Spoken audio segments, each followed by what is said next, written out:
King Kevin Casey, day one on the track. Yeah. Never say never, cause I'm never gon' break. Never gon' fall, never be fake. Finesse with the focus when I'm chasing my grind. Don't ever doubt me, cause I'ma get mine. Never say never, cause I'm never gon' hate. Never gon' fall, never gon' shake.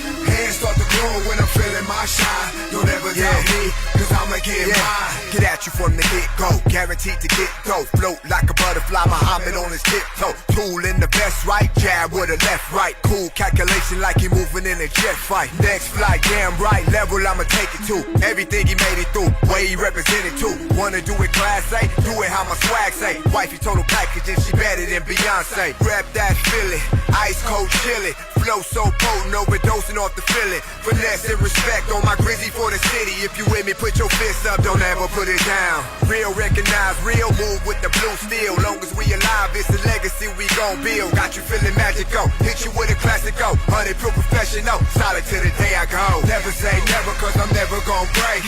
Never gon' fall, never be fake. Finesse with the focus when I'm chasing my grind. Don't ever doubt me, cause I'ma get mine. Never say never, cause I'm never gon' hate. Never gon' fall, never gon' shake. Hands start to glow when I'm feeling my shine. Don't ever doubt me, cause I'ma get mine. This to make your hands clap, rock and move your head back. King presidential ain't the limit where you stand at. Dusting off my boots like it's time to get a march on. Explode when I do it like a fuse to get a spark on. Give it to her once, she violining like a blues song. Grind until you get it every hour in the day gone. Never will I play dumb, struggle what I came from. Hunger made it stronger, be a soldier when the pain comes. Feel it, fulfill it, dream it, get it. Did the math and I laugh, overdue to see a million. Living with the fact, ain't never going back. Devils kiss you on the cheek and stab you in the back. Witnessing this whole thing, killing for this cocaine. When you hear the verdict, just remember it's a cold game. Reaper in the darkness, gripping on the staff. Damn shame what we do when we get tempted by the cash. Never say never, cause I'm never gon' break. Never gon' fall, never be fake. Finesse with the focus when I'm chasing my grind. Don't ever doubt me, cause I'ma get mine. Never say never, cause I'm never gon' hate. Never gon' fall, never gon' shake. Hands start to glow when I'm feeling my shine. Don't ever doubt me, cause I'ma get mine. Never. Never say never. Most positive words you can fucking hear, right? Yeah, hell yeah, dude. Get that shit. I'll tell you one thing. I'm excited for today's fucking episode. Why are you excited, Mario? Because I'm a fucking bitch, and I don't know how to fucking fight. I'm a fucking pushover, but today, who do we got? they got someone in the studio that's going to motivate. It's going to teach you how to fight. I don't know about all that, but You at least... suplex you, or you like do like a That's leg wrestling lock shit. or, Nah, this is something different, dude. This is like, I don't think they do suplex in fucking UFC and shit. That's WWE shit. You can't throw somebody over your shoulder when you're fighting? In like mixed martial arts? Yeah, but suplex is when you pick someone up and you go backward. Oh, you do the thing. Okay. You're talking about like a hip throw kind of shit. Oh, okay. All right. See, that goes to show how much I know. Yeah, on that note... People, let me tell you about my best friend. He's a warm-hearted person who loved me till the end. You're listening to Pigs Radio, broadcasting live from a secret location in Compton, California. The talk show that makes psychiatrists see other psychiatrists. Other psychiatrists. Other psychiatrists. Other psychiatrists. Pigs Radio, episode 350? Damn, we're already there? I'm surprised we're actually at that number. I know. I would have never guessed it. I would have never guessed it either. I thought we would have gave up on this, but we haven't, and the people haven't given up on us either. We are continuing on 11 years now, and we are still going on strong. I mean, a lot of people have been replaced, but we're still going on strong with fucking pigs. We even got sound effects at work today. I was about to say. I don't know. That's a good thing. That's a good thing. Give myself a round of applause. There you go. We've had all kinds of walks of life of people come in who come talk to us and hang out, smoke some joints, drink some beers, take some shots. But we've never actually had a guest much like Mr. King Kevin Casey. Welcome to Pigs Radio, sir. What's up, fellas? Thanks for having me.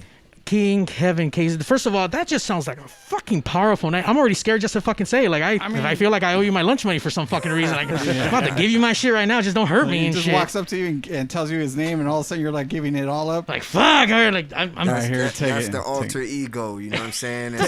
It's a time and place for both sides. You know what I mean? So when you put me inside the cage, or when it comes to certain things, and it's like I'm vicious. So, just out of curiosity, okay, so I looked you up. I saw a bunch of stuff on Instagram, and we're gonna talk a lot about it. You're an interesting cat. Let me say that the least. I mean, obviously, mixed martial arts, jiu-jitsu fighter. Yes. You've competed in many different companies, very.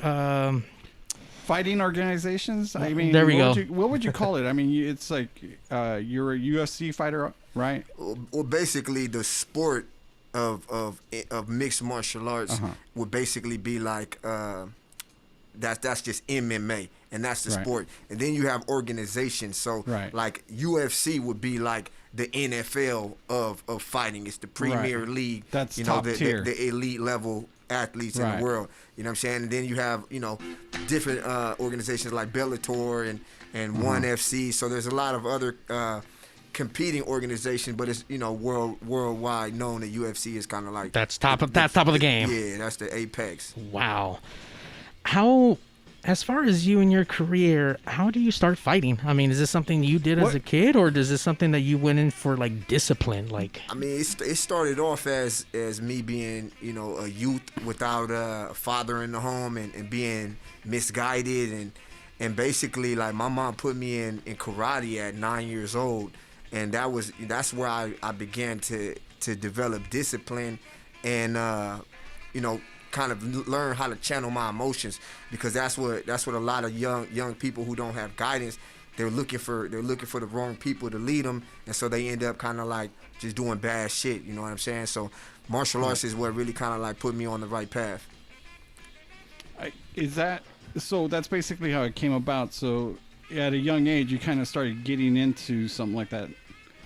I mean, like I kind of like I live in Linwood, right, which is right next to Compton, which is right next to like what you would consider the hood side of the city, right, LA City. So I put my daughter in Taekwondo, you know what I mean, as a form of defense because of where we live, you know what I mean, and also as a thing to kind of keep her, for lack of a better term, out of trouble, you know what I mean, and it worked, you know what I mean.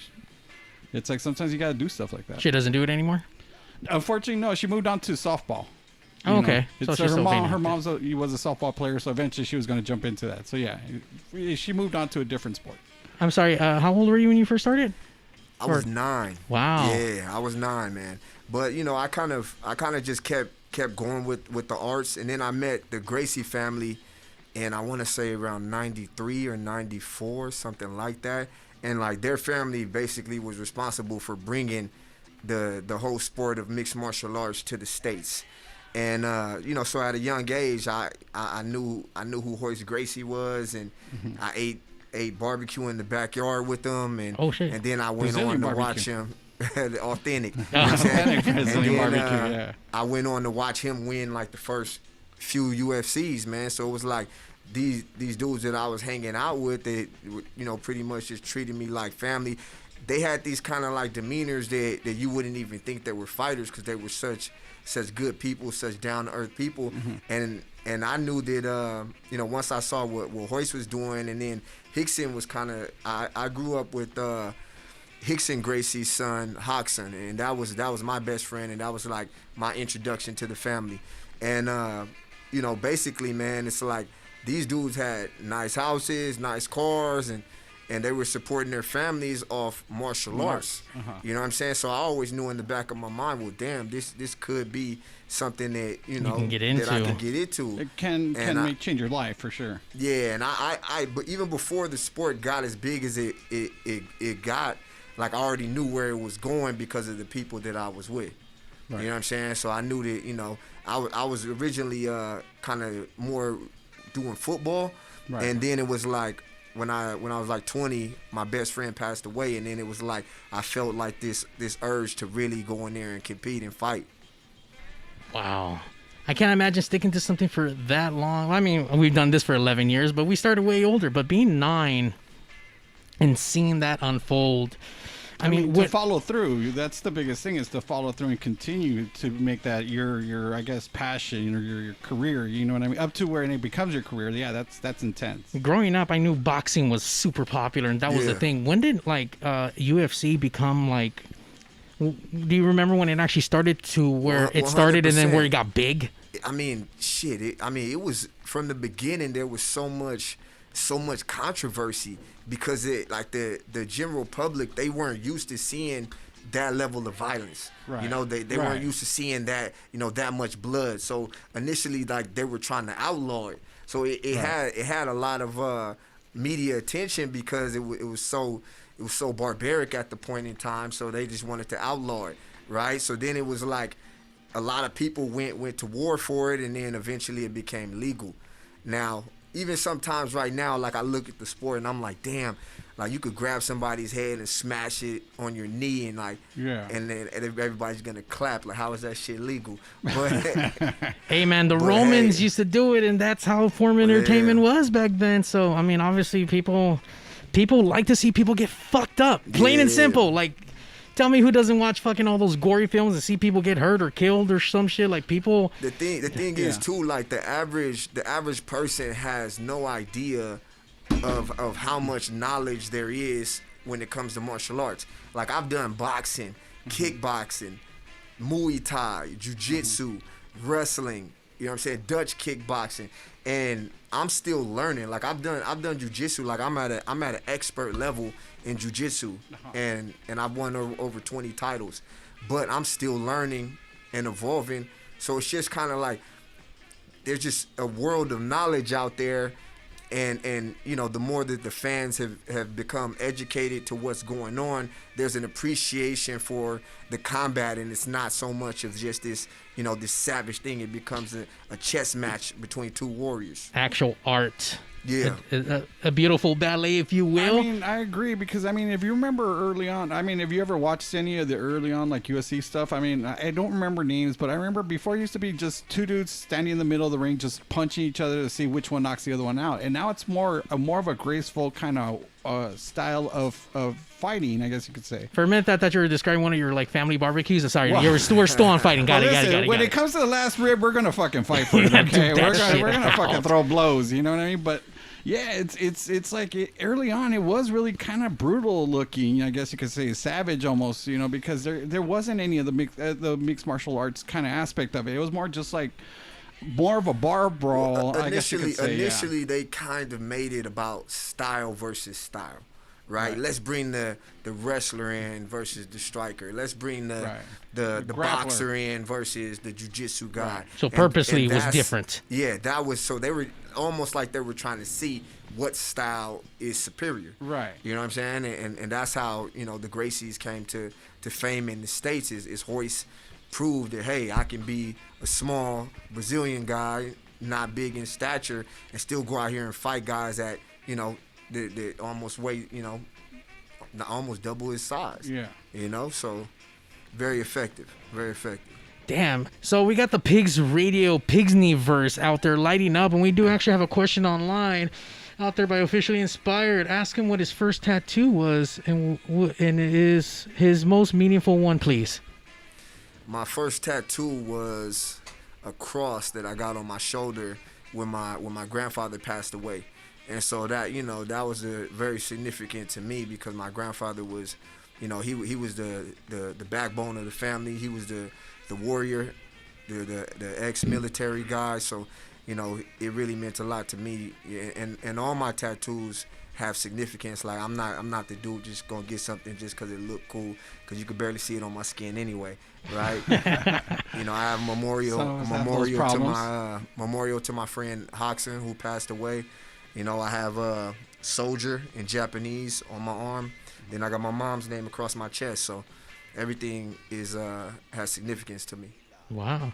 Thank you, Officially Inspired by that. Hell yeah. I mean, if you do get ink, it should matter. And it's crazy that a lot of people will just tattoo their bodies just with random shit. I mean, famous people kind of do too. Well, didn't that fucking dude Adam Levine get all kinds of random shit? I don't follow his music, but he put on a bunch of random shit that just looks stupid on fucking Super Bowl. Like, whoa, cool tattoos, bro.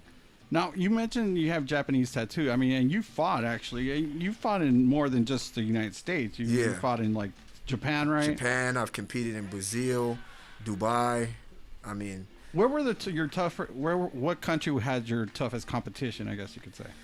I mean, for sure was Japan, because Japan, I believe it was 2007. And I fought a guy named Ikuhisa Minoa. And at the time, I had 0 fights experience pro, 0 fights experience amateur, only street fights. Right. And I had hundreds of jiu-jitsu competition under my belt, and that's where my confidence came from. But this guy was a legit pro. He had 74 fights. Oh wow! When I fought him, to my 0 professional fights. That's a ringer right there, right? For sure. So they brought, actually, a friend of mine, Halleck Gracie, was supposed to fight the guy, and what happened was Halleck injured his shoulder 3 weeks before the event. So they were like, "You want to fight?" And I was like, actually, Ed Soares, my manager now, he came with the idea that I should try to get the fight, and so we did the work, and then I got the fight. So at this time, it was like I was just all heart, and I believed in the technique. You know what I'm saying? They paid me like $30,000. You know, go out there and scrap. And man, the thing is, like, the format for Japan, the first round is 10 minutes. Right? So if you guys, you know, a boxing round is 3 minutes. That's long. That's you feel what I'm saying? Yeah, long time. Really so 10 minutes on the first round, and then there's an additional second round if nobody wins decisively in the first round. So I was giving them all I could give them, man, and I just kind of gassed out. And so, like, when we went to it was towards the end of the last round, in my mind, I told myself, like, damn, you don't have enough gas to make it through the end. So how you gonna go out? And that's the conversation I had with myself. So I was like, try to knock this motherfucker out. Like, you know what I'm saying? So, what else can you do at that point, right? Motherfuckers choose different roads, but I was like, man, I'm gonna try to kill, right? But I was so tired that I couldn't, you know, my punches didn't have the sauce on it. You know what I mean? So he ended up catching me on the chin, you know, hit me with a couple shots, and then it was like the end of the fight right there. But you know what? That right there is impressive, and it's really fucking impressive that you went the 10-minute round. You know what I mean? It's like I get tired like the first 5 minutes on an elliptical machine. Man, it's you know like, what I mean? In Japan, like the culture over there, especially this event, this was K1 Olympia. Right. So this is like a premier league at the time. Right. We're talking about like 10, 15,000 fans.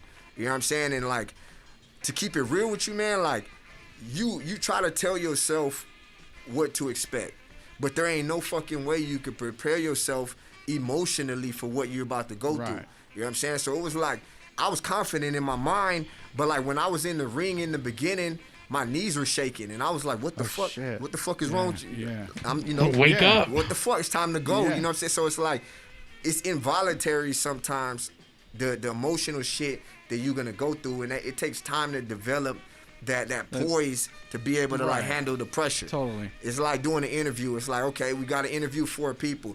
Do an interview in front of 20 million people, and now you're like, oh shit. So it was just an eye-opening experience. Yeah, especially for your first fight, you were definitely like thrown in there. It's 10 minutes. And in front of that many people. Yeah. 3 weeks notice too, man. There's no way to be in peak shape in 3. It's just not possible. I would have shit myself and I would have went home crying for sure. No, definitely. For sure. Agree. But mentally, this is what I was trained to do. Like the guys that I came up under, they built me with so much confidence and so much belief in the technique. Like that was everything to me. You know what I'm saying? Like, I believed in that shit. So how can anybody tell you can't do something if you believe you could do it? Right. You know what I'm saying? Now, I got to ask, that was your first fight. Now, how did it feel, or how... Yeah, because I know you've been punched before previous to that, but how did that first punch feel, I guess, the one that really kind of, I guess, affected you when you were fighting? Like, did it kind of wake you up to the situation that you were in, or was it just another punch? I mean, I've been in plenty of fights before, like Right. street fights. Yeah, So I would you know what I'm assume saying. so, yeah, So you for know, sure. putting a glove on is definitely a little bit easier than getting hit Right. with just a cold fist. But I mean, you don't feel it when you're out there because the level of adrenaline is just your adrenaline's pumping. It just everything. doesn't matter. Yeah. It doesn't fade you. Yeah, you just ready. Do you have some pre-fight rituals that you do before you go out there to psych yourself up, to hype yourself? I know, different world. My apologies. I don't watch UFC. I'm not, and I don't watch boxing. He's a wrestler guy. Let me tell you. WWE. Hold on. Fuck you, first of all. And the only reason why I'm into wrestling is because my dad, and he got me into it, and I got out of it. And when my old man got sick, that's the first thing we kind of bonded over. So fuck you. I'm not being judgmental. I'm just saying that the way you say with your undertone. Well, listen, I mean, we're talking to a man that actually takes blow for blow for blow, and I'm talking about like sincere, really, I'm trying to kill you blows. Yeah. And we know that in professional wrestling, it's not. It's more of a stage production than it is an actual sport. Let's say. Obviously, with the wrestling, they don't necessarily show WWE highlights on ESPN. You know what I mean? I think they Fox Sports and shit. Well, whatever. The point. Anyway. The point is, we digress. I don't follow, but obviously you hear a lot of things and you see a lot of things, and it's an interesting world, especially coming from the first time concept, like your first match out of nowhere. You got 3 weeks to kind of like, all right, prepare yourself for this one person and go. This heavily experienced person, yeah. So I mean, as far as like pre-rituals, you think, do you have any? Did anything start that day or before fights? I mean, obviously, I don't think there are any pre-ritual fights other than like square up and take off your shirt. I definitely always pray. You know what I'm saying? Like that's big to me. And like right before I go out to the cage, like my brother's always been on my corner, and he'll like just slap the shit out of me a couple times and just get me right. You know what I'm saying? Right before you go out there. So that's kind of the rituals I would say that I do. Get ready, get hyped. Now, just out of curiosity, how did your second fight go? At that point, you already had the one under your belt. Just out of curiosity, what the second one did. Second fight, I came back to the States and fought on the smaller organization, and then I got the victory. There you nice. Go. Hell yeah. That's what I'm talking about. Do you remember how you beat the second fight? Second fight, I won by a decision. I think the dude's name was Andrew Flores, I want to say. And funny story with this dude, man. Like we weighed in, man, and like this dude was shredded when we came into the weigh-in, right? Like impressively shredded. Right. Where I was like, damn, this motherfucker's like, he's in shape. He's just yoked up. Man, the next day, I was the first one to go out to the cage, right? We fought in the ring, actually. So I was the first one to go into the ring.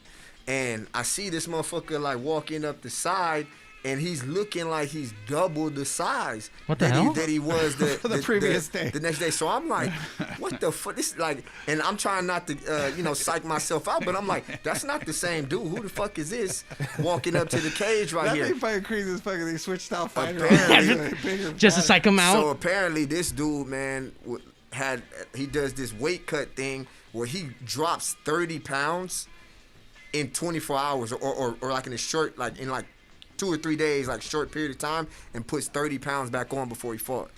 So it was like, it couldn't be healthy for him, you know what I'm saying? How the fuck is that even humanly possible? That's crazy. Like mass like that? Yeah. Well, it's like water. They're dehydrating themselves, like severely dehydrating themselves, and then they're just water loading back up. Yeah. That's not considered like illegal or legal in this sport? Not necessarily, no. Okay. I mean, once you weigh in, that's your official. You know what I mean? So, on top of fighting, you have other ventures that you do, and you actually you produce music and you rap and stuff like that. I mean, how did that kind of come about within the fighting world? Because a lot of your videos that you can check, you can actually check it out. Please follow Kevin Casey on Instagram. He's certified, a little blue check mark. I know he's got the blue check mark. That's what's up. I don't even know how to fucking get that shit. I don't think on PigzRadio we've ever had a blue check mark like guest. You know what I mean? So yeah, I didn't know that meant that much, man. You guys making me feel good. It does. Trust me, man. It does. You'd be surprised how many people like have followers that wish they had that. Hell yeah. We can't even get that shit on fucking Pigs. Yeah. But I mean, we never will. never will. No. But please follow Kevin Casey on Instagram. There's a bunch of videos there's a bunch of music stuff. We opened up the show with one of your songs, Never. Once again, very inspirational.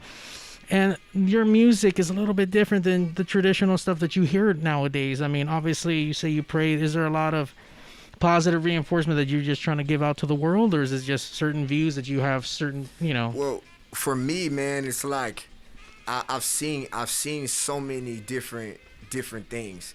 Like from a young age, I was introduced to different cultures. You know what I'm saying? So it was like I didn't grow up in a box. Sometimes people kind of stay in one situation and they don't get to they don't experience be a full around life, a lot of diversity. Right. So I was introduced to a lot of different cultures and my mind was open to different things. And basically, man, like that made it a lot easier for me to start to kind of convey the messages that I've learned. So like if you stay in one way of thinking, then that's all you know. Right. That's what you're going to talk about. You'll never grow as an individual. Yeah. And so, but at the same time, it's like I've been around people with like really rich, a lot of money. Then I got family members who were real gutter and hood and gangster, and you know what I'm saying? Right. So it was like, I used to hang around with killers. So it's kind of like, you know what I mean? You just kind of figure out how can I use my experience to help somebody who might be in a situation where they could like make a better decision. You feel me? Because at the end of the day, it's all about the decisions that we're making that get us to where we're at.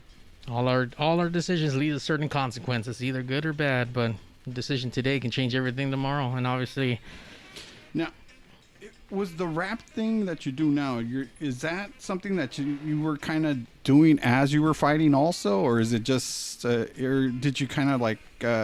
I guess an afterthought once you stopped fighting. Well, what it was like I started rapping just in high school, man, just freestyle rapping. Right. Just freestyle rapping, and like I became like known for just doing the freestyle off the top of the brain, and then it was like eventually I started trying to write, and then once I started writing, I realized that that's an art form in itself, So I always felt like I wanted to wait for the right time to put the music out. Like I want to wait till I'm like fighting for a title on UFC. I want to wait for so I kept holding back my music, and then those moments didn't come that I felt like it was the right time. Right. And so eventually it got to a point where I was like, well, damn, I better put this shit out before it's too late to put it out. Right. You know what I'm saying? And I'm grateful that I did, because now like I've matured and I've evolved as a person and as an adult, and I know that my music could really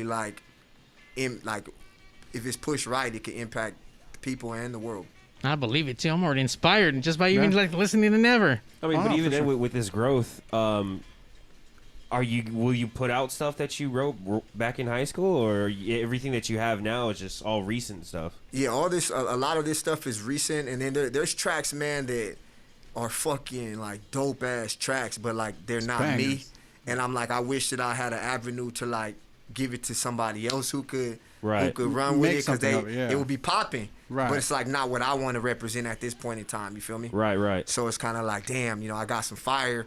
You know what I mean? But it's like, damn, I hope maybe one day I'll meet the right dude and I can slide it to. That's usually what it is, right? I mean, you find somebody that you would want to mentor. You know what I mean? Somebody that you kind of want to give them. No, I mean like a mainstream guy right now. Like I got shit that the way that I was always really good in like English class and writing my essays and shit. Like I would read like the back of the book and still get like a B or A on the essay. Like, you know what I'm saying? Yeah. And so it's kind of like I could write a fucking song for Beyonce, homie. You know what I'm saying? Like just because given the chance. Yeah, right? like you know what I'm saying? Like and it'll be some fire. 'Cause you have it. Yeah. Damn. How about we listen to some of those tracks? We got actually more questions coming in from the internet. The internet's on fire today, so that's good. I mean, they should be. You know what I mean? It's like we got a verified guest here. Fucking question mark. Stop it, homie. Stop. That's what's up, bro. Like, yeah, that's it. That's you know what? We don't need to get him printed. Just the blue question mark. That's it. I mean, walk around with that. Yeah, the little check that's mark. legit, dude. Fucking especially nowadays. That's fucking major celebrity status nowadays. Yep. So I'm excited. That's gangster. That's gangster. Not only that, nothing. he's a local guy. I know. Yeah. Inglewood, I think I read. Yeah, I'm originally from Inglewood, California. That's so he's like down the street from here. Literally down the street, and right now I don't know exactly where you live, but you work out of Gardena, right? You have I coach at Black House Gym. Black House Gym. Over there, sir. That's a private facility for the signed fighters. So I don't know how you know our Wops. He's not Who's here. not here today. Yeah, and it was his idea to bring him in. Correct. And we're thankful that he actually wrangled him in here. Yes. Wapo couldn't come in because apparently he was trying to do something to himself and he hurt himself somehow. I'm thinking reach around or whatever the case might have been, but apparently he's in the hospital right now, and I know he wanted to be here. He's feeling better now. But Wapo, let me tell you about Wops. If you haven't seen Wops, it's probably a good thing because you don't want to see Wops. Wops is this oversized kind of dude. He's a little bit of a disaster right now. All grayed out. He likes drugs and drinking. And then he told me, I'm fighting and whatnot. I'm like, what? You? He's actually one of my students. And we started training years ago. And I mean, he has some hands, man. He might light you up. I'll believe. Did I not open up that I'm a bitch and I don't know how to fight? Anyone can light me up. Look, my fighting back defense. I'm gonna act like a possum. I'm gonna just pretend that I'm dead and get my ass kicked out. He's gonna just drop to the floor and turn into a little ball. He's like an armadillo. He's basically Mario the Armadillo. I'm gonna take the first punch and I'm just gonna start seizuring like fake wise and shit. Just to get some sympathy my way and shit. Well, there you go, Guapo. If you listen to the playback, now it's like he said that you have hands, dude. So that's good. Hell yeah. So wow, Wop's got hands, man. He got hands, homie. Don't doubt it. All right, let's put this video on, man. Let's go. Tell me a little bit about the next video we're about to see. This is I can't get the name of it. Wait, is it here? Well, if I play it, can you tell me? Start playing it. This is what it looked like. And this is kind of like that casual LA swag, you know what I'm saying, that I wanted to give them, just let them know that, you know what I'm saying. Basically, I started off in Inglewood, went by the Forum, went by the Randy's Donuts, so they just give you that authentic LA vibe, cruising with the homie.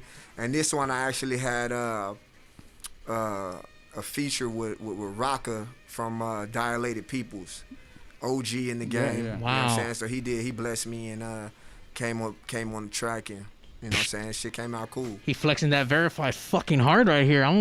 Dude, all right, let's check this shit out. King Kevin Casey here, Pigs Radio 350. What it look like. What it look like. Yeah. Keep them eyes wide at all times. Since you asked about King Kevin Casey, it's what it look like. Ask me how I feel, what it look like. About to see me going for the kill, what it look like. Big Roll hit him with the chill, what it look like.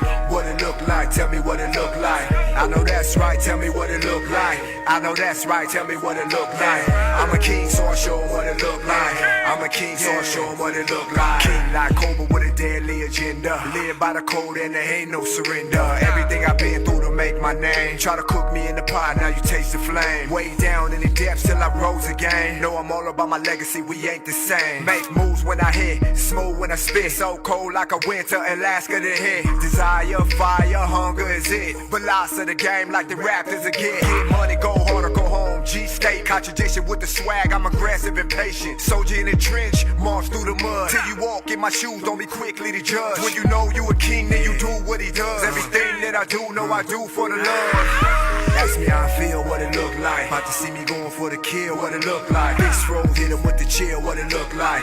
What it look like, tell me what it look like. I know that's right, tell me what it look like. I know that's right, tell me what it look like. I'm a king, so I show him what it look like. I'm a king, so I show him what it look like. Ice in my veins, grind through the pain. Going for a minute, now I'm shining again. See me in my zone, home to the throne. Dude's fingers in the air, gas and I'm gone. Let them talk, let them look, let them try, let them hate. Growl with a smile, cause I see you fake. Product of the struggle, got me used to the weight. Lambo 200, ain't no use for the break. Break bread, break rules, break bones, and break records. Whole family to feed, reason I'm so reckless. My approach so direct, deny me respect. Everything on the line like a fight to the death. Strategy and calculation, every risk that I take. Motivated prayer, that's the key to elevation. Wonder how I shine, let them keep imagining. Recognize that I'm a king and a legend in the making. Ask me how I feel, what it look like. About to see me going for the kill, what it look like. Big Roll hit him with the chill, what it look like. What it look like, tell me what it look like. I know that's right, tell me what it look like. I know that's right, tell me what it look like. I'm a king, so I show him what it look like. I'm a king, so I show him what it look like. What it look like, tell me what it look like. What the pressure looks like when it's cooked right. Been through heavy darkness, it took light. Life could've gone left, but I look right at it. Cause the truth is, eyes never lie. The truth is, eyes never lie. Life could've gone left, but I look right at it. Cause the truth is, eyes never lie. Never lie. Nah. We gon' see. Yeah. Take a peek at this.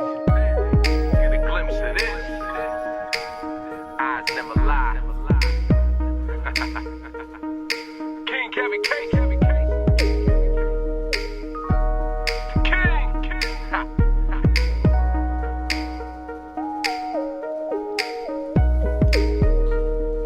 King Kevin Casey.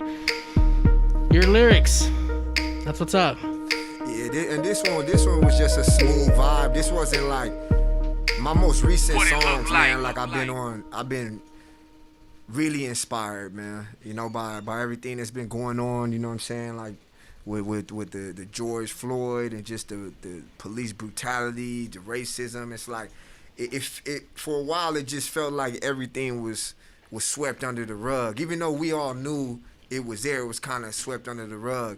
And then now recently, man, it's like it's right there in everybody's face. So it's like, okay, you know what's up now. It finally hit that boiling point. Now shit is getting addressed, and now you know what I mean. So that has really inspired me, man, and given me, like, I just can't even express how much like vibe I got moving forward and to create music and to kind of address these things, because a lot of times it's like people don't really know what's going on because they're not faced with it. Right. So like white America, a lot of times they kind of are like, oh, there's racism still going on. There's like surprise, right? Yeah, they're like, and I was like, at first I was like, bullshit, like you guys know what's up, like you know what I'm saying. But then it was like, my friend is this Jewish.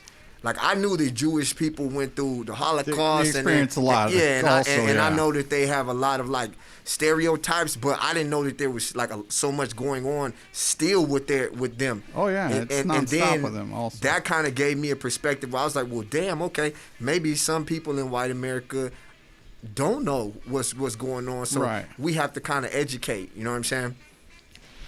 Got to empower, got to move on. We actually do have another question from the Pigsneyverse from Liz Vampire Mermaid. Are you a part of any youth empowerment groups to motivate inner city youths? Currently, we're in the building phase with the organization called Developing Options, and that's in the Crenshaw district. And I'm planning to do a martial arts based program with them to help some of the kids have a different option, a different avenue, you know. And once COVID's over, then we'll likely get back, sit at the table and finish it up. Awesome.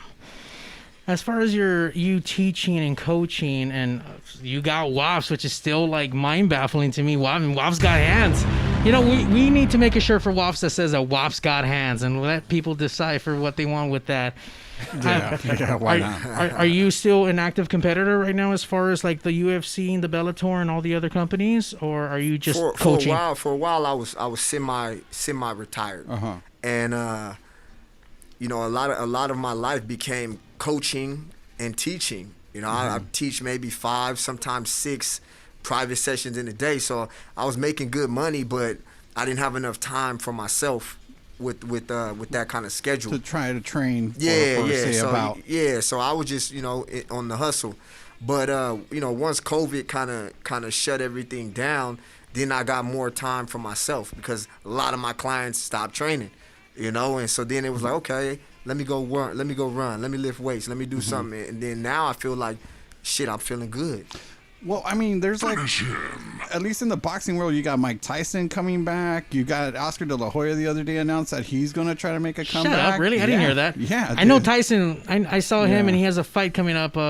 With Roy Jones Jr. What do you call it? An expedition fight? Exhibition. Oh, okay, there you go. What's that? Exhibition? Yeah. Like a casual. It's not really for like a belt or okay, just a fight, just a value. regular fight. Yeah, Okay. it's just a fight. And also, exhibition doesn't count against your record, and they don't have to do the normal format of the round. So, like, if it's an exhibition, they could say, "Hey, we're only gonna do 4 rounds versus the typical like number of rounds that they 10 would to do." 12 in boxing. Yeah, just depends.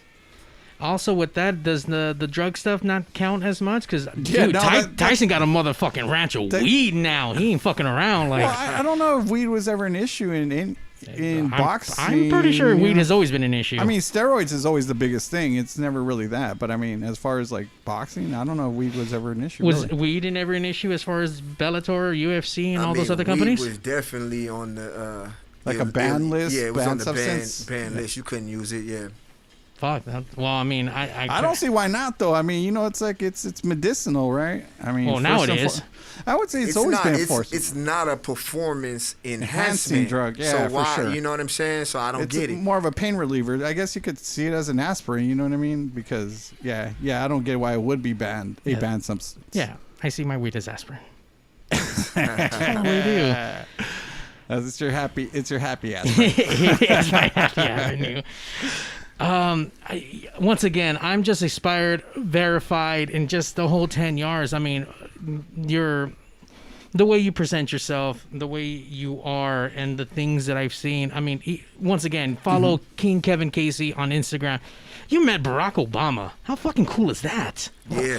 Did you beat him up? Man, I gotta ask, how was that? It was while he was a president, I'm assuming. Yes. Yeah, while he was in the president, and there's a little backstory to that, man. And like I'm a big spiritual dude. Like I don't really have like one religion, but I believe highly in God and Jesus, and you have a sense of spirituality. Yeah, you know what I'm saying. So I always felt like I would reach a level of success. Like once Obama became president, I said, man, I'll reach a level of success to meet this dude while he's president. So it was something I had really like put in my heart. Manifested. And then like, man, literally, Obama he was in office for 4 more months. 4 more months. Coming to the close of it. Hear me out, right? So I was having this conversation with myself, and I was saying, damn, like I'm not gonna make it. Like, you know what I'm saying? I'm not gonna be able to meet him while he's in office. I didn't get to that point. Cause you start off and you're like, man, I'm gonna be the UFC champion by this time. I'm gonna make $2 million by this time. You have all these goals, and sometimes you fall short, sometimes you don't even get close. Right? So I had already had it mapped out. So it was 4 months, and I was basically coming to that point where I was accepting the fact that, damn, I didn't get there. Right? And then 2 weeks later, so I don't know if you guys know or not, but I'm married to Hana Ali, which is the daughter of Muhammad Ali. Holy shit. Right? Yeah, actually, I saw that. I looked you up, and I saw that, and it was a question that was coming up. But okay, so now you could elaborate on all of that. So basically, there was an event that they were doing at the White House, and they invited the Ali family. And because of my wife, I was invited too. And it was funny because it was like, once they said, okay, you can come, but you have to pass security clearance. I'm like, damn, I got a felony, man. I'm not gonna pass. And then they're like, then you gotta pass a second clearance to take a photo with them. And I was like, okay, there ain't no way I'm gonna get through 2 clearances with a felony. You know what I'm saying? But I ended up getting through and being able to take a photo with them, a group photo, and then like a single photo with them. And it was like, I was like, I couldn't even believe that. It was just a blessing, man. And like a lot of times in my life, like I have visions of things, and they don't happen all the way always at the time that I think, but like through prayer, I always get what I ask for. Listen, man, that it happened. So in time. So pray, man, like for real though. Like there's power in it. Believe, positive. Did you actually have a little conversation, like anything at all, or no? Just like kind of a quick, kind of like take a picture and then move on, kind of thing. Yeah, I mean, he said some jokes real quick, but you could tell he was like on the move. Yeah, you know what I mean? They pressed him hard, for sure. But it felt authentic, bro. It didn't feel like he was like scripted or forced. But you could tell like he's got places to go. You know what I'm saying? I gotta say, he's one of the most charismatic presidents this country's ever had. You know what I mean? Absolutely. It's like there's some that are obviously garbage, and then there's some that it's like even though they, how can I put it to you? Like he's the first president they with personify swag, what America should be. You know what I mean? Even though it isn't, that's what it should be. But yeah, It was proud to be American back then. Here, not so much, but I don't know. I'm not really into politics, but. And we move on. Yeah. As aside from Barack Obama, who else have you come across in your life that has been empowering to you or life changing or just awesome and cool? You know what? And I know the question's for him, but I would say his father-in-law. I mean, how is that meeting? I mean, if you don't mind, kind of like telling us a little bit of the backstory to your wife, I guess, because meeting your wife. Yeah, I mean, I met my wife 9 years ago, and I mean, man, like at that time, I didn't even know that Muhammad had like he's got 9 kids. I only knew about. Wow, I didn't know that either. I only knew about Layla. Yeah, same here. Because she was a boxer. Exactly. Yeah. So it was like when I met my wife, it was like, wow, okay, you know what I'm saying, and it was like we hit it off, and it was like, I mean, it's just it's hard to describe, especially, man, like being around Muhammad and his energy. It was like the first time I met him, I couldn't even look directly at him, man. I'm not even kidding with you. I mean, you're telling me the story. I'm already like, God damn, I met a lot of people, and I've been around a lot of people and a lot of like energy, swag, whatever. But it was like, the energy that was off him, because like that's Muhammad Ali, man. Yeah, you know what I'm saying? Like I I couldn't even look at him, man. I can't even describe it other than that, And it's like, I remember we were watching some of his old fights at the time, and he was still trying to like throw his hands, and he was show you like what he did to like George. It was just like unbelievable, right? Right. So just watching how he handled his battle all the way to the end. It was just like he just kept fighting, and I just thought like, man, like how unbelievable like the fighter spirit that this man had, you know what I'm saying? And you're like, man, he just keeps fighting, and it's just like, yeah. That's fucking awesome. I mean, the man was an inspiration, man. He definitely was, man. He was like, he knew what was right, he knew what was wrong. I mean, he knew it was like the Vietnam War at the time. He knew it was in a good thing for us to be involved in. And you know what? At the time, people vilified him. They made him out to be a villain, and he was right all along. You know what I mean? You know what it is? It's like, because we're in like, this is Hollywood, man. It's California, so we're like seeing stars is like, it's nothing. You know, so this dude's a basketball player, that dude's a millionaire, this dude's a, you know what I'm saying? So you always are around it, but it was like nobody has that same kind of genuine love that Muhammad Ali got from people. So it's like, if you say like, oh, this is Michael Jordan, everybody's like, yeah, cool, Michael Jordan. But like, everybody doesn't necessarily like love Michael Jordan. Right. You know what I'm saying? Like, Muhammad Ali got like genuine love from people. And I think, I saw that when, during his funeral procession, we drove basically through Louisville, Kentucky, man, and like for miles and miles and miles, there's people on both sides of the lining street, the road, and man, they're crying, man, they're chanting, and like you could just see how much how much he meant love, to everyone. genuine, yeah, man, and like I could see their eyes as we drove by, man. Like, so for me to even be in that seat and be able to see what his impact was from that perspective, I felt like it was a beautiful thing. Yeah. It's amazing how these people who we start growing up and idolizing, they mean so much to individuals.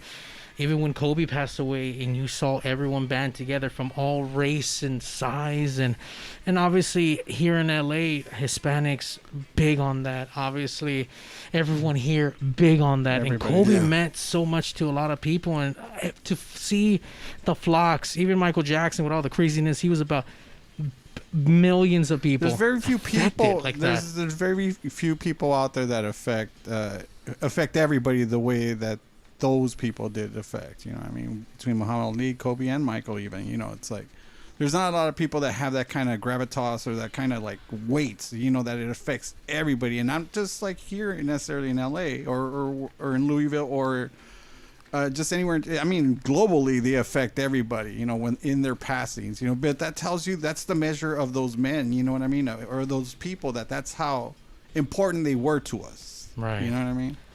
Also, Muhammad Ali was important. It's also a lot of responsibility. And do you feel that with your fights, obviously, yes, you are proving yourself and your skill set and what you're representing, but do you feel like there's also some kind of responsibility of showcasing the best foot forward with that? Obviously, I felt pressure for sure, because like traditionally I'm a grappler. You know what I'm saying? Right. So like the people I came up under, our design is to take you down, submit you, beat you up on the ground. It's not to knock you out. Right. But I remember thinking one day, you know, I'm in the UFC and I'm just like, I can't be Muhammad Ali's son-in-law and not knock somebody out.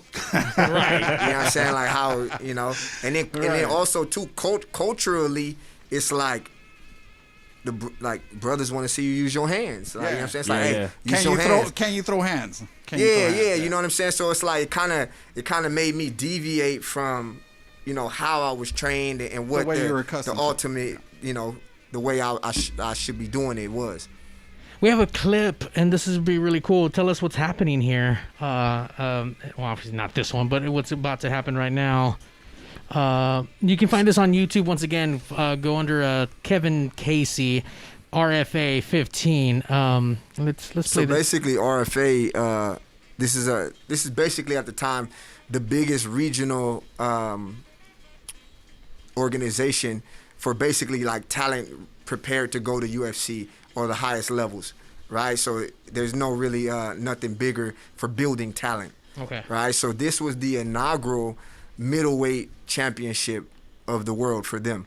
Oh shit. Yeah. So I fought very, very tough Andrew Sanchez. He's a UFC guy right now, and so I won the championship by knockout. 3 weeks later, I fought in the UFC. Wow. Well, how much longer? How much long after Japan was this? Yeah, Japan was in 2007, so this is. I mean, this is years after that. So at this point, you're already in there. You're comfortable. Yeah, it's yeah. everyday thing for you. Yeah. I'm seasoned. All right, let's check this out really quick. This is a quick little. Facing Andrew Sanchez in the middleweight championship of the world. It took the king only 2 minutes and 30 seconds. Damn. Two very, very good grapplers, different styles of grapplers, but it came down to striking and striking defense. Kevin Casey. So this would be one of the ones that would have made your father-in-law proud, that you actually knocked them out, right? Yeah, I mean, I actually took my belt to what was it, Arizona, and took a picture with him with the belt, and it's like, you know, to him, he, you know, that's the championship of the world. He didn't know any different because, you know, he doesn't know, he wasn't up with all the UFC. Yeah, so it made me feel good that you know, he felt like it was like the biggest, like this is a real, you know. Yeah. Just out of curiosity, when you got with your wife, did he give you ever that man-to-man talk, like I'll fuck you up if you fuck up my daughter kind of deal? Like, no, it wasn't like that. Like, but I actually went and asked his permission. Wow. You know what I'm saying? Like to you went traditional. Get his blessing on it. You know what I'm saying? And so the pressure was definitely there. You know, room full of people standing behind me, like looking. So it was awkward. You know, but yeah, it was really awkward. That's respect, though. That's respect. Yeah, I'm learning so much, and sir, congratulations. I mean, you are a better person than I am, than all three of us fucking combined. I'll tell you that much. About, man? You are verified off the fucking like a motherfucker. He's verified and he knows how to fight. You keep talking like that, man. I might have to slap you up a little bit. See, I'm being nice. I'm gonna get beat the fuck up. But listen, it's like because Guaps was gonna be here. Guapo was supposed to be here. We were kind of hoping that you would have put him in some kind of chokehold or something. We were hoping that you were gonna choke him out. That's what we really wanted. And then now he fucking broke his back, fucking fingering himself. Maybe he knew what we were planning, and he like called out because he called in sick, My so to ass speak. hurts. I gotta go to the doctor. That's probably what it was. He called in sick because he was scared to get put in a chokehold by Kevin. That's for you wops, wherever you're at. He's probably at Straight up Martin Luther King fucking hospital up the street. So, hey, dude, it's nice over there now. you know what? It is nice on the outside. Really Never nice. been on the inside, but it looks nice on the outside. As we're winding down, we have an awesome surprise. You're actually going to perform to your tracks tonight on our big stage. So I'm super stoked for that. We're going to check out one more video. But on a little bit before that, let's check out one more video as far as like highlights. What was this one here, right? No. Where is it? It's right below that. The one with the Miller Lite. There you go. That was, I'm pretty sure that was the one, right? Tell us a little bit of what's going on here, and once again, please follow at King Kevin Casey on Instagram. This is a quick little highlight from Bellator 170. I fought at the forum there. Wow. Was this the first time you had fought at the forum, or had you fought in the forum before? This was the second time I fought at the forum. Tell me about your first time fighting at the forum. That was UFC 199, and that was, it's actually crazy, man, because like UFC 199, I'm fighting in Inglewood, and my wife's preparing to come, to the event, and then she gets a call that her father's not doing good. Oh no! So literally, man, like he passed like the night before I fought. Wow. Oh shit! And it was like brutal. I mean, the pressure, I just was like, you know what I mean, and just feeling like what my wife was going through, what the family was going through, and like honestly, man, like I didn't even want to fight. Yeah, right. Because I just felt shook. Emotionally, you're not ready. But I had to fight, so I couldn't tell the event, like, hey, I'm not gonna fight. But so I did my best. Yeah, I did my best. But it ended up being a draw. And right. I felt like I won the fight. My corner felt like we won the fight, but they called it a draw. So. You know how it is with like judges and stuff like that. It's like, sometimes it can be a little biased, or sometimes they miss something. You know what I mean? That they should have got. Returning to the forum for your second. Sorry, I didn't mean to cut you off. For the second time, what was the vibe then? Now that obviously, I don't know if it brought back memories from the first time you were there. I tell you what's funny, man. It's like I'm cursed at the forum because I fought this guy here, and guess what? A draw. Right. Wow. Right. And I'm like, I knocked him down 2 times in the fight. Took him down. He didn't do anything. I mean, so I don't know. I gotta say, like, they hated on me. Racist. How many rounds? I'm not gonna say racist, but I got hated on. Racist. How many rounds did you guys go? 3 5-minute rounds. Yeah. Let's check this out really quick. Yeah, I whooped his ass. Yeah. Oh wait, this was one of your songs right here, right? That's what I'm reading right there. Yeah, that's what it looked like on the soundtrack that I listened to. So that's the one we're we gonna watched. Listen to. We watched that one right, earlier. Right, yeah. I feel what it look like. About to see me going for the kill. What it look like. Big scroll, get him with the chill. What it look like. What it look like. Tell me what it look like. I know that's right. Tell me what it look like. Come on. I know that's right. Tell me what it look like. Look at that. That was the first time you dropped him? One of the many, apparently. Yeah, there's the other one. Yeah, he never knocked me down. He never took me down. Crazy. You can't argue or contest, like, hey, what the fuck? Like, are you serious about that? They don't want to hear none of that shit. Yeah. They got fights coming up after you, and You got the takedown earlier. I thought you could appeal. I think you can, but it's not. At that point, it's already done. Yeah, it's like, come on, man. Yeah. Like more than anything to me, it's about the check. It's like you get a certain amount of money, to fight guaranteed, and then you get double if you win. So like, let's say, you know what I'm saying, myself would be like, you get 10 grand guaranteed, then you get another 10 if you win. So it's like a draw, I don't get my bonus money. Right. You feel me? So it's like, And It nobody touches It it. hurts when you don't, and when you know you should have won and you don't. Yeah. exactly. Especially if you knock them down so many times. Like, I don't. Fuck. Well, this dude, he knew he lost the fight, so, you know, whatever. Should have went back and knocked his ass out for real. Fuck that guy, respectfully. He was a cool cat. Fuck that guy. Once again, please follow at King Kevin Casey on Instagram. You can find his fights and his music videos and all his production on there. You update a lot on the gram. You can catch up everything. Are you at this point? Are you now looking for or taking new students? As far as your coaching, or are you still gonna just kind of stick to it? Right now, I coach at Black House Gym, and you know, I have a handful of private clients, and I don't plan on taking on too many more people at this time, because I plan on fighting in the near future. I was gonna say. I mean, that's kind of what I was curious. So you definitely want to fight again and continue fighting, I should say. Yeah, I plan on, if things go. I have something in the works now that'll likely be in France in November. So I haven't signed a contract, so I can't really confirm it yet. But it's looking good. It's looking like a possibility. Yeah. Right on. You let me know. I'll be fighting somewhere in the next like 3 or 4 months for sure. I'm totally interested, and I'm invested now, like in all aspects. It's like I'll be the promoter, and I'll just like sign you to fight Mario right here in Compton in his backyard. Just lay this fool out. This ain't no Kimbo Slice shit right here. Like, what the fuck?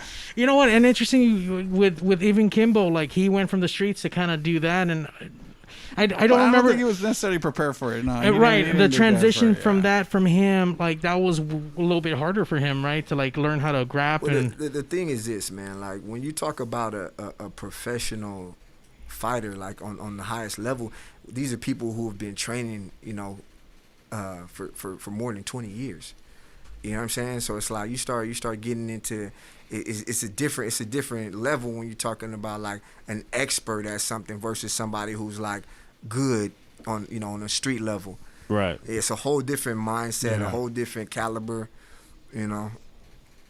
I guess Kimbo came up through tough guy competition or something, right? He was a bouncer. Was that him? I remember from the backyard stuff, you know what I mean? But again, that was just like, you know, standing toe to toe. That's again going back to the old style of like the old UFC-ish type, I guess you could say, fighting, where it's like you just stand in the middle of the ring and go toe to toe and just hit each other until somebody passes out or knocks themselves out. He gained his popularity through YouTube, right? Like in the beginning, like backyard, he was knocking beast, people out. Man. He was a straight beast. Yeah. You know, so knocking dudes out. I saw one, he knocked some dude's eyeball out his head. Holy fuck. You know, so. But it becomes different once, you know, it's like if they throw a punch and then they get grabbed and all of a sudden they get thrown to the ground, all of a sudden, how are you going to punch somebody when you're on the ground? Your back's on the ground. You know what I mean? It changes the dynamic of what you're doing. You know what I mean? Or what your style is, I guess you could say. Out of curiosity, you know that dude ever like did he pop his eye back in, or was he fucked after that? Just out of curiosity. He definitely went to the emergency room. That's for sure. Yeah, he had a bad night. Yeah, for sure. You know, and so this is what I wanted to ask. As far as now going on to your style of rap, I mean, who are your influences? What kind of, I guess, brought you to rap in that way? Like, I was like 16 years old, man, and that's when I first like really started to be like about rap, and like that was the height of Tupac, man. So it was you know what I'm saying, like that was like the whole like West Coast, East Coast. That's kind of the vibe you put off, yeah, for sure. Yeah, so it was like, man, like Tupac was like the man. Yeah. You feel me? Yeah, for sure. Yeah, so it was kind of like, damn, I'm with him, whatever. And like especially being like a youth without a father figure. So a lot of times these youngsters, man, they don't have guidance, so they see these people up here at this kind of status level, and they're kind of, you know, tailoring their attitudes, thinking that's the way, right. You know. So, you know, I feel like that's where a lot of the youth gets led wrong. because sometimes like not everybody in rap is like responsible with that shit, and not everybody who is rapping some shit is even living the way that they're rapping. Right. You know, some of these dudes are rapping this and this and that, and they live in Beverly Hills. Yeah. You know what I'm saying? But then you got this dude, you know, who's over here really going through some struggle, and he thinks that's the attitude he's supposed to have, and he's really just stopping himself from getting opportunities. To finding his way, yeah. Do you come across still today with your clients, and when they come in, is it really more about guidance? Is it about self-defense? Is it about can I fight someone? Like when people come to you, what are they looking for to get out of this? For my experience is that everybody has a different goal, right? Some people want to fight professional. Some people, you know, might be a woman who previously got assaulted. You know what I'm saying? So you're dealing with all different types of mindsets. Sometimes it's a young person who's not confident. So for me, it's like it comes natural to me to have this confidence, to have this ability, and now from teaching over a decade of teaching, now I know how to like help people find that within themselves, because I'm a strong believer that everybody has like an inner power, and you just have to be able to show them how to grab it out of themselves. Right, how to tap into their inner strength. Yeah, because everybody has it. It's primal. You know what I'm saying? At a certain point, if you have to eat, you're gonna do something before you starve. Right, of course. You know what I'm saying? Of course. And you know, and sometimes because of the way society is now, we don't have to do those things. It's so easy for us to get things that our food gets brought to us. We don't have to get up to even change the TV. You know, you're just sitting on your ass. Right. You know what I mean? So it's like now it's harder for people to kind of find that, because society's almost kind of dull that savageness. Out of curiosity, what's a WAP's inner whatever the fuck? What did WAP's come looking for? He had done training previously to working with me, but you know, like I felt like I was a higher level guy, and that, you know, that was like when I was still active, very, very active. So I felt like the guys enjoyed being around a dude that they knew was really fucking people doing up. Yeah, you know what I mean? Yes. I want to see Waps get bitch left right now, just for whatever reason. Waps, we hope you're okay and not getting corona from the hospital and shit. Yeah, we hope. We're probably never gonna see him ever instead again. of being in the hospital, you were here getting choked out. Yeah. If you had to go to the hospital, we were hoping it's because you were here getting choked out, and then we had to call 911 to get you. We could have 2 for 1. You know what? For him having fucking back issues, you should have just came first. Yeah, you could have probably like choked him out, and or he he could wouldn't have done hurt. some kind of move where he would have straightened out his back. You know what I mean? Who knows? Bitch ass Wops. King Kevin Casey, thank you so much for coming down and sharing your wisdom, your verifiedness, your words. Just want to go fight, because I'm gonna lose already. I'm down to take a few punches. Oh, cool. I can probably last like twice as long as you, but you know. I give up instantly, guys. I give up instantly. I think a 9-year-old girl would last longer than Mario, but that I goes believe it. I trust. Talk to you like that, Mario. There it goes. That's right. Possum, baby. Possum. Possum. That's gonna be my nickname in the fucking ring. Possum, like Mario Possum Martinez. Mario the Big Possum Martinez. I'm gonna come out fucking. Someone's gonna weed me out. Like he's already dead. Like fuck, forfeit already, guys. Sorry, like not even fucking doing it. You're just collecting checks at that point. That's right. Fucking just fucking lose. You won't last. Nah. Right. We're gonna move on to the performance. Yes, we're gonna check out one last song. Tell us a little bit about the song. I see a statue already on this track. So this one is Sun Gon' Shine, and like this was like me basically addressing the condition that I see in like the mindset of the youth, and you know, bringing out different examples to kind of like make people look at themselves, because it's difficult when you try to force shit on people. Right, because you're always gonna get resistance. It doesn't matter if you try to tell somebody to do some shit. Like, that's not the way it works.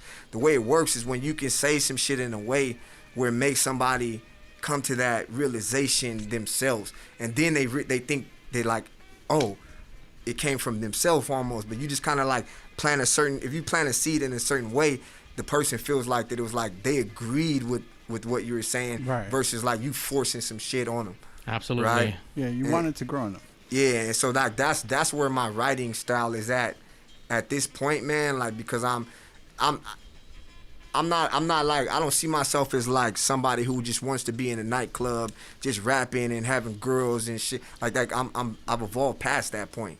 You're not about the popping bottle life. Nah, it's none of that. You know what I'm saying? Like, so if it doesn't matter if only 20 people are gonna listen to my shit. Like, I'm still gonna put out shit that's like has some real messages. And I've done and been through a lot of shit. So it's natural for people to be able to relate because my hand's not clean either. You know what I mean? Right.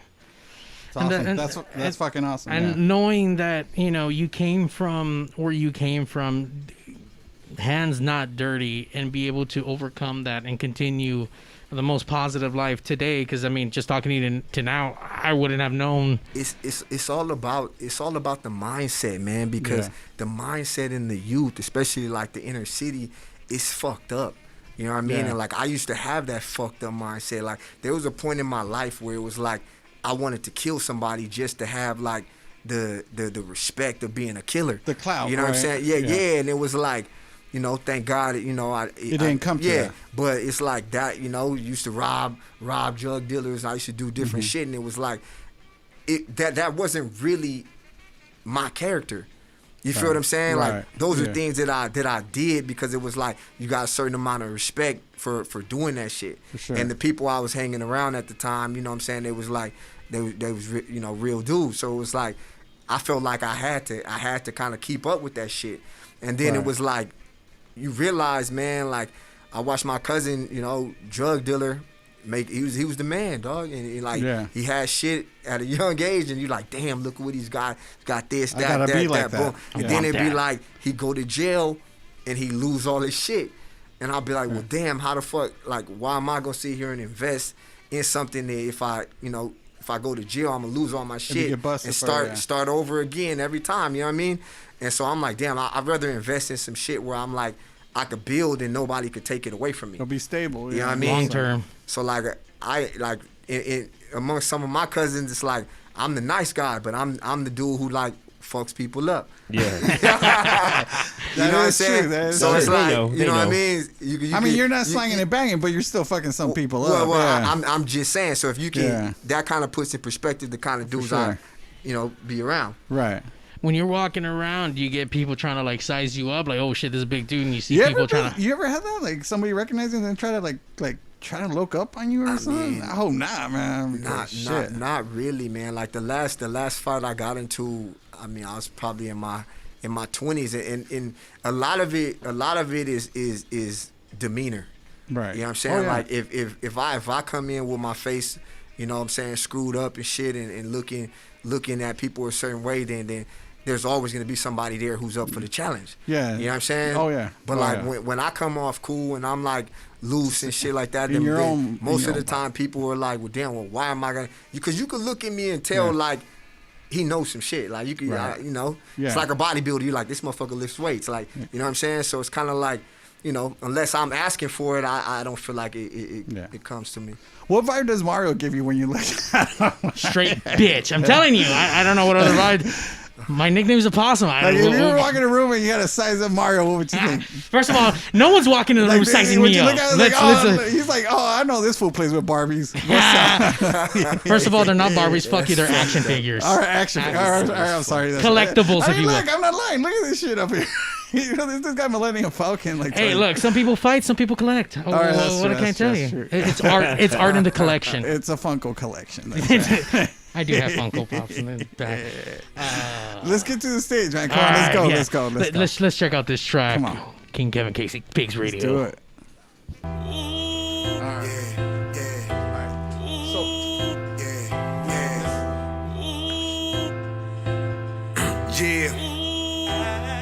After every dark night, sun gon' shine.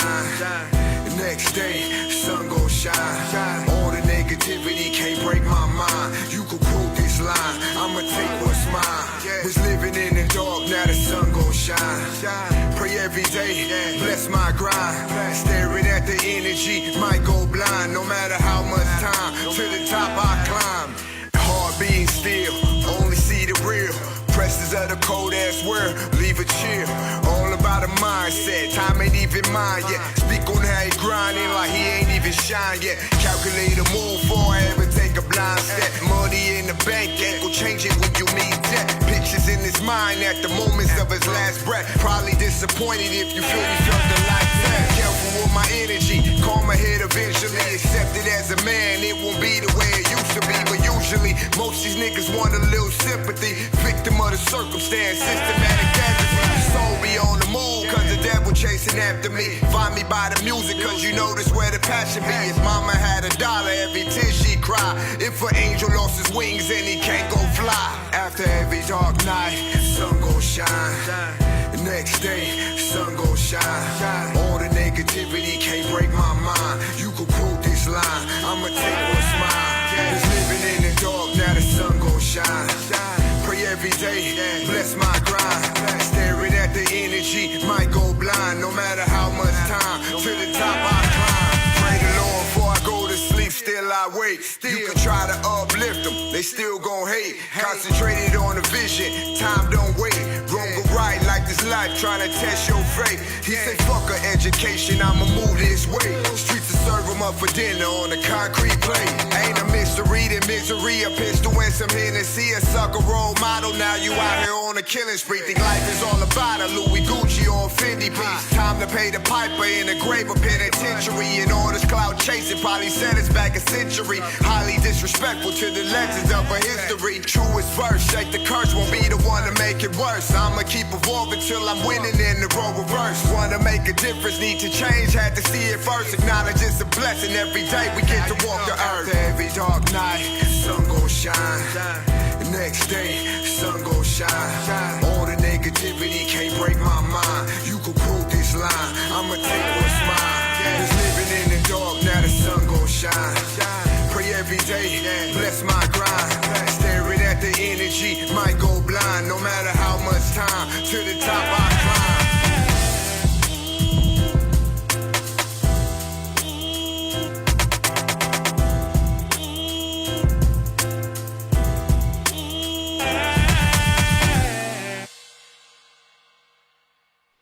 Hell yeah, King Kevin Casey here, Pigs Radio.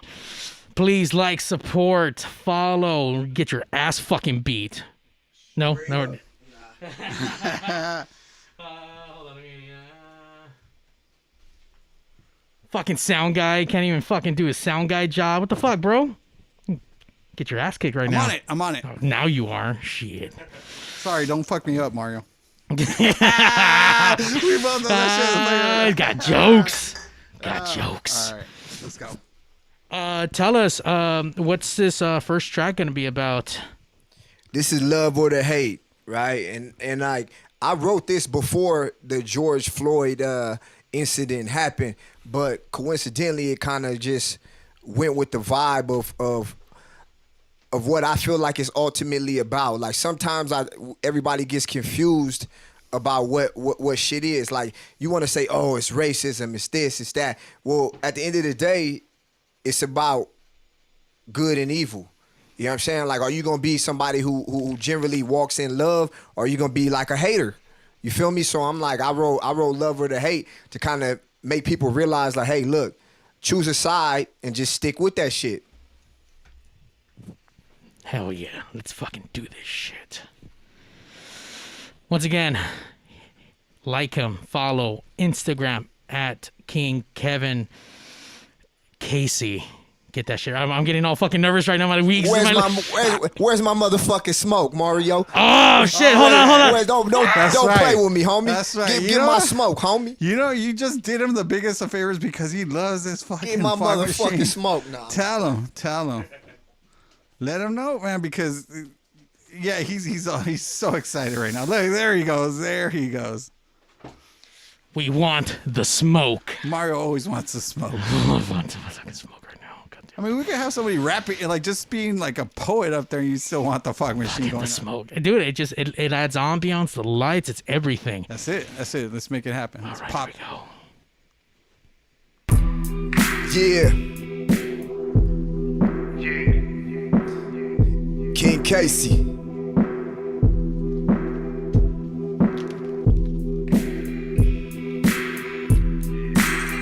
Yeah.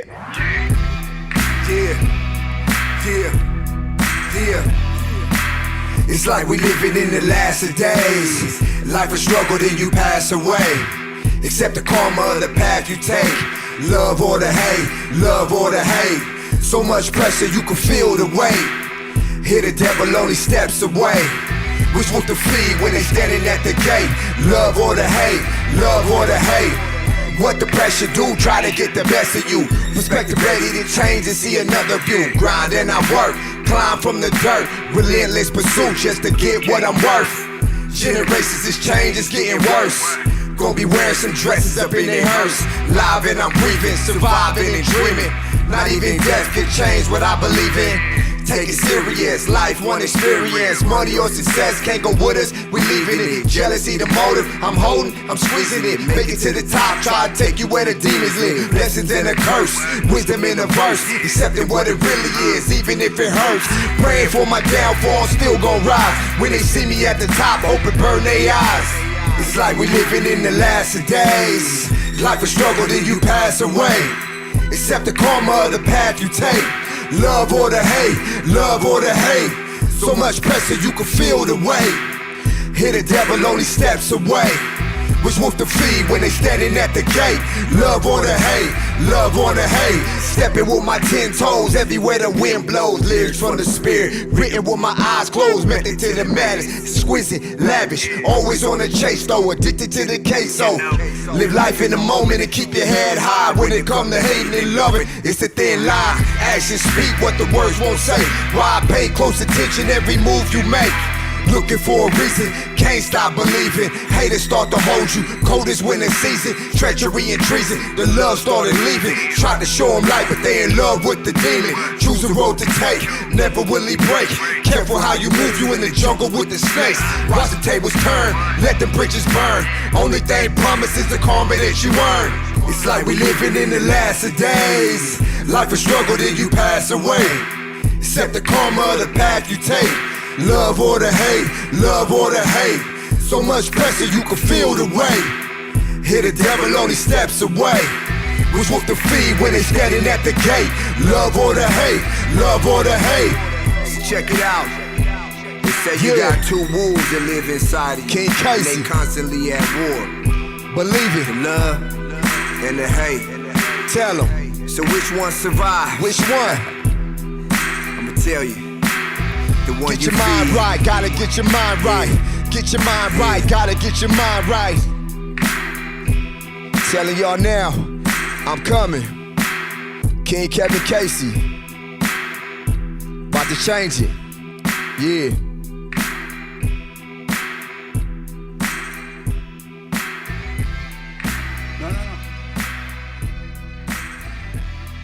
Yeah. Fuck, that shit was awesome. Holy shit.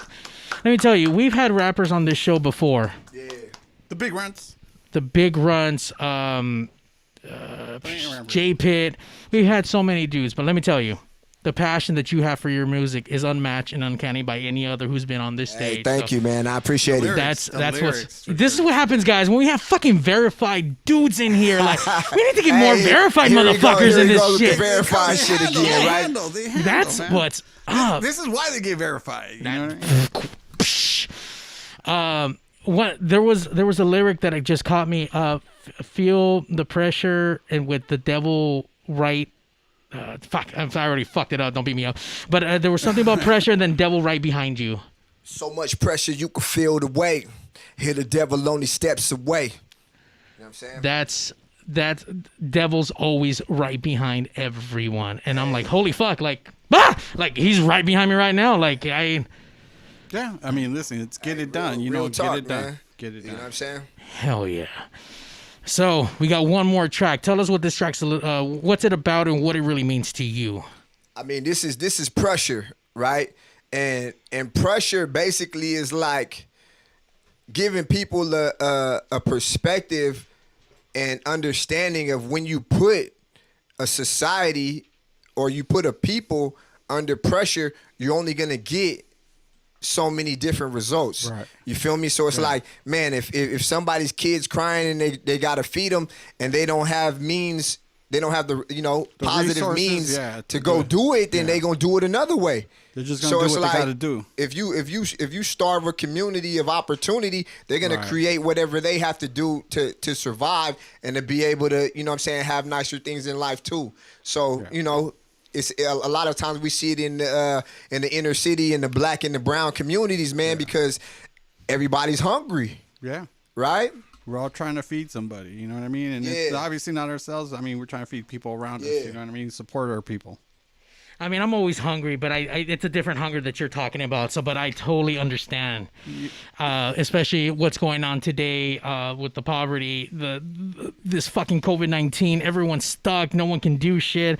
People's lives are in jeopardy right now. I'm gonna say some real shit to you, right? And it was like, when I saw what happened to George Floyd, the most fucked up part about it is that I wasn't surprised by it. I wasn't shocked by it. It was like we've already become so preconditioned to like this is like, what the fuck they do. We're numb to it was like it was. I don't want to say it was like nothing, but it was just like, damn. Of course, you're that's not. What that, yeah, you're like, just it, not. Just a Monday. Just a Monday. I wasn't like shocked by it. I wasn't like and to like white America who didn't know about things like that happening. They saw that, and that's what made the difference. Is that now they're starting to support and they're starting to get behind the ones who, because now it's like this, right? Before there was like the racists, the non-racists, then the middle people who didn't even like give a fuck either way. And now it's kind of like you got to choose a side. It has come to that, and I'm glad now they're starting to push. Yeah. You know what I'm saying? So now you see everybody kind of like, okay, they supporting. I mean, and you're right, because it's always been like that. It's always been like a thing where it's like, you see these things happen to these people that, it's like that shouldn't have happened to them. Like the guy, I'm sorry, I can't remember his name, but the guy that was like, just standing outside of a liquor store in New York, and, it's like, he was the first I can't breathe. You know what I mean? It's like, the big dude. Yeah, the big dude. Yeah. And he had asthma, and, it's like he kept telling him and yelling at him. It's like, so with George Floyd, it's a horrible thing, but you're not surprised. Like, we're not surprised. We've seen this shit. We've seen this. And, it obviously it's finally, thankfully, it's finally where somebody, you got to pick a side. Either you're for it or against it, but you can't ride the fucking fence about it. That's the only way it can truly change. Because, like now people are... Oh, I'm sorry, your microphone. Your mic. Oh, sorry. Yeah. There we go. Yeah. So now, I believe this is where we will finally see some real change because now you have people who are in those positions to make a difference, who are pushing harder. Yeah, get in the their fight. Awareness. Yeah, get in the fight one way or one side or another. Yeah, just but choose a side. Period. Let's do this. Let's go, man. Let's go. Pigs Radio, King Kevin Casey. Yeah. King Casey. Put us under pressure and we going way out. Make the type of noise they can never try to fade out. No doubt what it's all about. Navigate the struggle, you was meant to find a way out. Dripping like the rain after decades of long drought. One that gotta take it, no waiting for a handout. Step out, make it all count. Play the hand you dealt, it ain't nothing left to say now. Dancing in the moonlight, trying to get his mind right. Can't escape the pressure, devil got a grip tight. Took him down a dark road, made his heart cold. Many broken promises, stories that go untold. Don't be quick to judge him, you didn't see the way it unfold. Every day a battle, you only getting one soul. You still be reckless, I'm telling you now. Unleash the savage, I might burn it down. All I know is fight, make it to the light. For every single wrong, time to make it right. Make no excuses, just focus and do it. Pain from the hunger and struggle, been through it. Keep it in perspective, we was hated from the get-go. Fuck a reparation, I'ma find a way to get dough. Imagine if you knew then, everything you now know. Pain to make you stronger, but the hatred I'ma let go. Put us under pressure, and we going way out. Make the type of noise they can never try to fade out. No doubt what it's all about. Navigate the struggle, you was meant to find a way out. Dripping like the rain after decades of long drought. One that gotta take it, no waiting for a handout. Step out, Make it all count, play the hand you dealt, it ain't nothing left to say now. Betrayed by my loyalty, many mistakes, accepted full responsibility, carried the weight, so precious was the time when it wasted away. Everything for a reason, they usually say now, I'll be damned if they take my light, make them nervous when you shine too bright. I was built on respect, big heart beating out of my chest, got pride when you come out the west, yes. Devil on his shoulder, angel in his ear, voice came with a whisper, made it so clear, dice is being rolled, know the chance you take, raise my fist to the sky, I'ma keep the faith, never be afraid to grow, past chose to let it go, eyes wide open, only seeing what you're ready for, I'ma stay woke, they ask me I'ma let them know, swear to keep it G in the spirit that I came to know, put us under pressure, and you know we going way out, make the type of noise they can never try to fade out, no doubt, what it's all about, navigate the struggle, you was meant to find a way out, dripping like the rain after decades of long drought, one that gotta take it, no waiting for a handout, step out, make it all count, play the hand you dealt, it ain't nothing left to say now, yeah, pressure.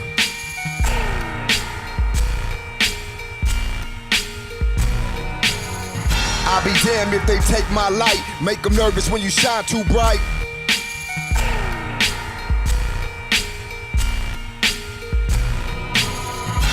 Yeah.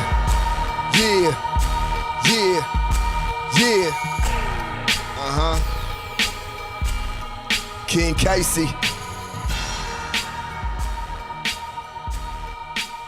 Yeah. Ladies and gentlemen, that's how it's fucking done when you're verified and you're How you scary do. doing That's how scary you looking do. fucking gentleman that you don't want to fuck with on the street at all. King Kevin Casey, thank you so much for taking time out of your busy schedule, fucking people up to be here on Pigs. When you see Wops, just make sure you make him scream like a bitch for me, because I'm a bitch and I'm gonna fucking pass out right now and shit. Yeah. So please follow King Kevin Casey on Instagram. Be on the lookout. Next couple months, he's gonna be fucking some shit up. Yeah, I'm getting ready to shoot. So maybe in a month, expect a video for Pressure coming out. The shit's gonna be fire. I don't want to give up too much, but it's gonna be fire. Yeah. Looking forward to it. Hell yeah. Once you release it, you let us know. We'll play it here on Pigs and we'll put that shit on fucking repeat for you. 100%. That way we'll get everyone on there. It'll become a hot track on there. That's right. Liz Vampire Mermaid out there, she's sending the hand clap emoji, so she enjoyed the performance. Thank you for everyone who logged into the Pigsniverse today. Make sure you like, subscribe, follow the Pigs. Every fucking Sunday night, we try to bring you interesting people. We talk, we drink, we smoke, and we just have a good time with it. On that note, please follow King Kevin Casey. Will fuck you up. Appreciate the love. That should be on a fucking shirt. Yeah. On that note, get piggy with it. Pigs out. And now, ladies and gentlemen. Bye, honey. Bye. Oh, you're not talking to me. Okay. Not you. You're not the honey. Initiating shutdown sequence. 5, 4, 3, 2, 1. Fuck you, fuck you, fuck you. You're cool. Fuck you, I'm out. This show may cause birth defects and or cancer. Void where prohibited in the Southern Red States. Official sponsor of the Special Olympics. Not really. 2% financing available for nothing. See your official Toyota dealer for recall as penalty for not buying American. This show may cause massive amounts of marijuana consumption. This show has been a joint venture of cockballs and ass. Free salad tossing available upon request. Visit robertreese.com. Sexual relations among cousins is not incest. Thank you. That will conclude this evening's entertainment.